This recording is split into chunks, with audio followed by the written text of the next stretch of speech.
नमस्कार शेतकरी मित्रांनो, ITC मार्चमध्ये आपले स्वागत आहे। आज आपण गहू पीक पाहणी करतास सध्या गहू पीक हे ओंबी अवस्थेत दिसून येत आहे आणि ओंबी अवस्थेत दिसून आल्यावर आपल्याला ओंबीचे आकार वाढण्यासाठी, ओंबीमध्ये दाना भरण्यासाठी, त्यामधला दाना जाड होण्यासाठी आपल्याला 0050 या विद्राव्य खताचा वापर करावा आणि निश्चितच आपल्या उत्पन्नामध्ये आपल्याला ओंबीचं प्रमाण वाढल्यानंतर आणि ओंबीमध्ये दाना भरल्यानंतर आपल्याला उत्पन्नामध्ये पण भर मिळेल।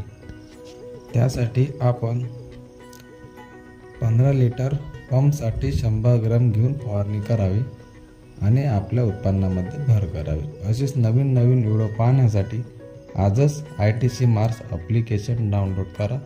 धन्यवाद।